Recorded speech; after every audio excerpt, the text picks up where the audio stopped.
സമരം സമരം ജീവിക്കാനുള്ള സമരം ആശമാരുടെ ജീവിത സമരം. കേരളം കണ്ട ഏറ്റവും മഹത്തായ സമരത്തിന്റെ ഭാഗമായി സെക്രട്ടേറിയറ്റ് പടിക്കൽ ആശാ വർക്കർമാർ തല മുണ്ടനം ചെയ്തും മുടി മുറിച്ചും പ്രതിഷേധിച്ചു. ആശമാരുടെ ഓണറേറിയം വർദ്ധിപ്പിക്കുക, പെൻഷൻ ഏർപ്പെടുത്തുക, ശമ്പളം 3 ഇരട്ടിയാക്കുക തുടങ്ങിയ ആവശ്യങ്ങൾ ഉന്നയിച്ചുകൊണ്ട് നടന്നുവരുന്ന ആശാ വർക്കർമാരുടെ സമരം 50-ാം ദിവസത്തിലേക്ക് കടന്ന ഇന്നാണ് ആശാ വർക്കർമാർ മുടി മുറിച്ചത്. ഇപ്പോൾ ഞങ്ങൾ മുടി മുറിച്ചു മാറ്റുന്നു, ഇനി സർക്കാർ ഞങ്ങളുടെ തല വെട്ടി മാറ്റട്ടെ എന്നിങ്ങനെയുള്ള മുദ്രാവാക്യങ്ങൾ ഉയർത്തിയാണ് 100ഓളം ആശാ വർക്കർമാർ മുടി മുറിച്ച് തങ്ങളുടെ പ്രതിഷേധം അറിയിച്ചത്. രാവിലെ 11:30ഓടെയാണ് Kerala Asha health workers association നേതാക്കളും പ്രവർത്തകരും ഉൾപ്പെടെ നിരവധി പേർ മുടിമുറിക്കൽ സമരത്തിൽ പങ്കാളികളായത്. സൂസി സംഘടനയുടെ സമര നേതാവ് മിനിയാണ് ആദ്യം മുടിമുറിച്ചത്. പിന്നീട് പത്മജ, ബീന എന്ന 2 ആശാമാർ തലമുണ്ടനം ചെയ്തുകൊണ്ടാണ് തങ്ങളുടെ പ്രതിഷേധം അറിയിച്ചത്. എത്രത്തോളം മുടി മുറിക്കണമെന്നത് ഓരോരുത്തരുടെയും വ്യക്തിപരമായ തീരുമാനമാണെന്നും സമര നേതാക്കൾ നേരത്തെ പറഞ്ഞിരുന്നു. അങ്ങനെ മുറിച്ചെടുത്ത മുടി കയ്യിൽ ഉയർത്തിപ്പിടിച്ചുകൊണ്ട് അവകാശങ്ങൾ നേടാതെ അനന്തപുരിയുടെ മണ്ണിൽ നിന്നും തിരികെ പോകില്ലെന്ന മുദ്രാവാക്യം ഉയർത്തി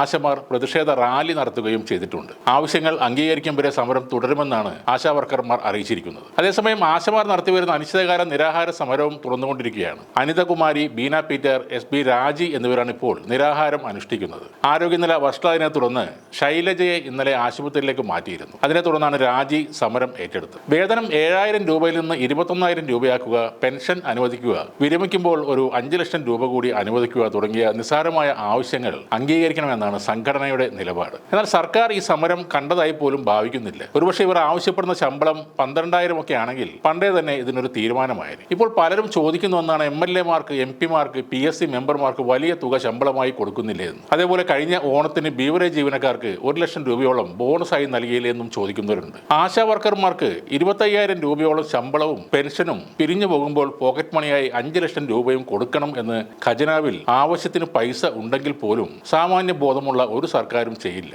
മാസത്തിൽ 15 ദിവസം, അതും സ്വന്തം ഏരിയയിൽ ജോലി ചെയ്യുന്നവർക്ക് എത്ര രൂപ വരെ കൊടുക്കണമെന്നതിൽ അവർക്കും വ്യക്തമായ ചില ധാരണകളുണ്ട്. രാവിലെ 4 മണിക്ക് എഴുന്നേറ്റ് വീട്ടിലെ പണികൾ തീർത്ത് ട്രെയിനിലും ബസ്സിലും മാറി മാറി കയറി കിലോമീറ്ററുകൾ യാത്ര ചെയ്ത് വൈകിട്ട് 8 മണി കഴിഞ്ഞ് വീട്ടിലെത്തുന്ന എത്രയോ വീട്ടമ്മമാർ നമ്മുടെ നാട്ടിലുണ്ട്. ദിവസം 12 മണിക്കൂറോളം നിന്നുകൊണ്ട് ജോലി ചെയ്യുന്ന, തുച്ഛമായ വേതനം പറ്റുന്ന ആയിരക്കണക്കിന് സെയിൽസ് ഗേൾസ് ഇവിടെ വർക്ക് ചെയ്യുന്നുണ്ട്. അവർക്കൊന്നും ഇല്ലാത്ത അവകാശങ്ങളും ആനുകൂല്യങ്ങളും നിങ്ങൾക്ക് മാത്രം എങ്ങനെയാണ് ലഭിക്കുന്നത്? മുടി മുറിച്ചാലും വെട്ടിയാലും തലകുത്തി നിന്നാലും ഈ സമരത്തിന് ഒരു തൊഴിലാളി പോരാട്ടത്തിന്റെ മുഖം ഒരിക്കലും ലഭിക്കില്ല എന്നതാണ് യാഥാർത്ഥ്യം.